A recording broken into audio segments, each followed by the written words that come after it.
Hey Facebook world. As always, it's going to wait a little while to get people to jump on, because it does take a little while just to fill up and get people on.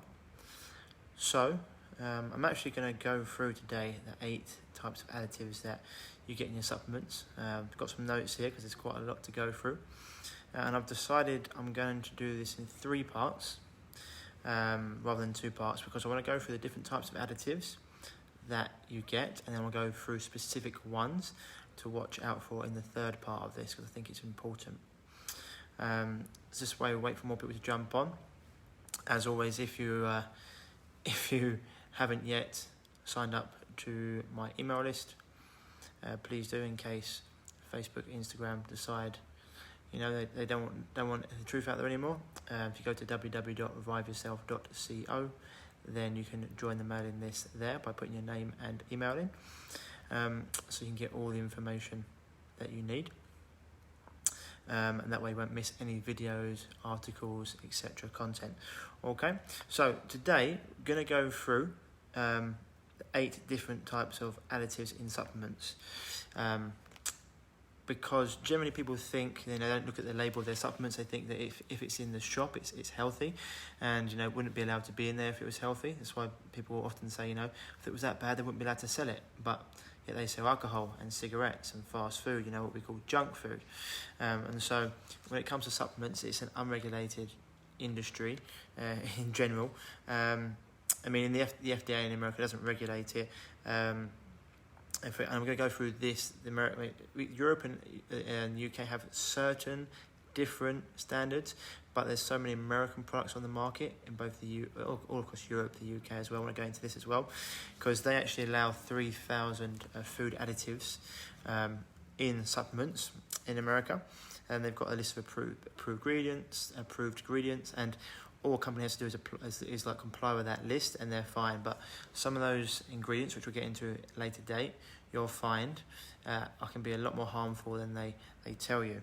And so I want to go through this, because generally people know about fillers and artificial colours and flavourings, but they don't know about other additives. So the 8 ones we're going to go through. First of all, fillers, which are by far the most used additives. And they're used to bulk out products, because in general there wouldn't actually be much of a product with a lot of supplements that are used if they didn't use bulking fillers, bulking agents, and it means that they can actually bulk out a product without boosting the processing costs. So it means they can actually bring down their manufacturing expenses whilst producing more volume, which means they can get more money for less of the active ingredient. So fillers are something you've got to look out for. This is why most people's protein powders they're buying, from companies that cheap isolates, heavily processed, but there's actually more filler in their product than there is protein. And you can other things like capsules like cellulose, etc. You can look into that. So fillers, number 1. Then you've got binders. These bind ingredients together so that your tablet, for example, doesn't fall apart. Hey, Robert. And so it keeps the tablet, for example, compressed so it doesn't fall apart when you go to take it. And it also means, once again, it can mean they only have a small amount of active ingredients in, for example, a supplement, and they can use a lot of binders. And it can also be used to perform a dual duty like a filler as well. So fillers and binders, number 1 and 2. And when it comes to binders, think of things like gelatin and also magnesium stearate, which we'll go into at a later date on the next video. And you've got anti-caking agents or flow agents. Now, these ensure that a product, which is in powder form, for example, doesn't come out in one giant clump. So it actually means that it can make the protein, for example, or any sort of powder you can get, greens powder, means that it's in a presentable format. It's also great for food processing, because what they can do with flow agents, they can actually coat the outside of the capsule with that flow agent. It means it doesn't get stuck in the machinery, which means it can be processed quickly through manufacturing. It brings down costs. And because it's on the outside of the supplement, they don't even have to put that ingredient on the label. So, if you think this isn't a big deal, then next video when we go into actually what these things do, then that might change your mind, And we'll see what these things are made of. Then you've got things, then you've got disintegrants. Okay, these help break down the tablet once it's in your system. So things, if you ever see a product which has fast acting on it, okay, this would be a disintegrant. Okay, and so that's what's responsible for that fast acting part of the product, fast acting. Then you've got coatings and glazers, glazers, which are very similar to binders, and these are what they coat products with, so it keeps the supplement together. Okay, and this means that the glazers and coatings are generally on the inside, not the outside of the supplement. And for example, you get an enteric coating, and they can put that around the supplement or on the supplement, so it doesn't break down in the digestive tract, and maybe it waits till it hits the pancreas or the small intestine to be released. Okay, so you can look into that. Okay, coatings and glazes. Preservatives are the next one. These are pretty simple. They're put into supplements to preserve their shelf life, so they don't go rotten. And so supplements don't break down prematurely, and they also keep away molds, funguses, yeast, bacteria, and you get natural forms of this like vitamin A, E, C, and amino acids. And then you've got artificial preservatives which you want to stay away from, things like benzonates, parabens, sulfates, sorbates, TB, HQ, and BHA, which I'll be going to deeper, okay, on the next video.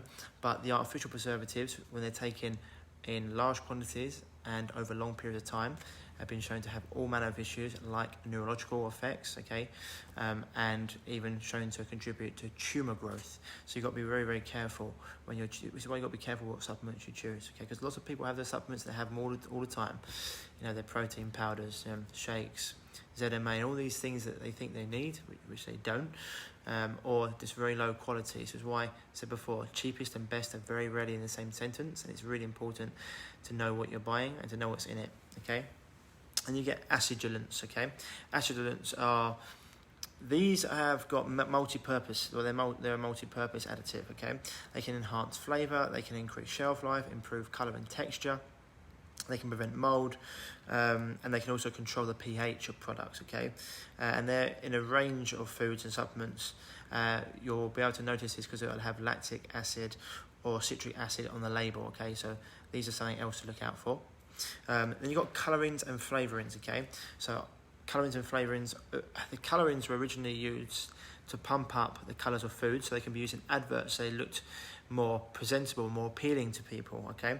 And they're not just in foods like your jellies and your sweets and snacks, but they're actually in things like cheeses and margarines and other, healthy snack foods. Have to be careful with it. And the flavours, once again, that's to offset any bad taste, so people actually want to have the supplement. If it tastes good, people are likely to buy more, and these things will repeat prescriptions. So, anything that makes it more palatable, more people are more likely to buy it again. So, colourings and artificial flavourings, and we get into E numbers and how they impact your mind. I mean, for example, this is like one of the things that they do. They're very clever. McDonald's, for example, sprays their buns with high fructose corn syrup, which we're going to get into in a minute, and it turns off the leptin in your brain, so you don't actually know when you're full. So these are the things that they do, okay? Then you've got common sweeteners, which I was about to talk about, like so you get natural ones like monk fruit extracts, okay, things like that. Then you've got things like aspartame, emulsified K, sucrin, and high fructose corn syrup, all of which have been linked to a lot of problems. If you haven't seen a film called Sweet Misery, I suggest you go and do that. High fructose corn syrup, it's another health disaster, been linked to many, many health issues, and it's rife for inflammation in the body, and you don't want to really have that anywhere near your diet. And the corn as well is genetically modified. These genetically modified organisms have shown to promote every single disease and change gut bacteria, okay? So that's the basics covered. I'm going to go into the specifics in the next video, okay? So just to go through them again, you've got fillers, binders, anti-caking agents, also known as flow agents, disintegrants, coatings and glazes, preservatives, acidulants, colourings and flavourings, and you've got common sweeteners, okay? They're the 8. Next video, I'm going to go into specific ones that you want to look out for, because these are the ones you you really don't want any of your products, okay? Things like magnesium stearate, titanium dioxide, which we're going into. And yeah, we're going to that at a deeper level, but these are just to let you understand what they use and why they use them. But also next time we're going to tell you this is, but lots of top quality manufacturers, you know, they'll spend more money so you don't have to have these things in them, okay, or less of them in. And that's why I always talk about, you know, more things that cost more. Generally, it's because they've cost more to produce and they're higher quality. As I said before, cheapest and best very rarely come in the same sentence. And when it comes to anything, you know, food isn't like shopping. You shouldn't shop for food or supplements like you shop for gasoline, for example, okay? It's just going in your body and you become what you eat. Every cell of your body, okay, is made up of what you consume. So it's really important to put high quality in there. You want minimally processed things, things that are highly biologically available, so highly bioavailable. Your body can break them down so it can digest them, metabolize them, assimilate them, and eliminate them. And things that are not going to take life force from your body, deplete your digestive enzymes, and destroy your gut flora, and make your body more toxic. Because remember, the less toxic you are, the higher quality of life you're going to have, okay? So we've covered the basics. In the next video, I'm going to go into specifics, okay? Hope this helps, guys. If you want any questions around this, or if you're dealing with a health issue and you want help, you know, as I said before, hit me up with a message here or an email at ryan@reviveyourself.co, and I'll get to you as soon as possible. And in the next video, I'll be going through the specifics, okay? As always, stay happy, stay healthy.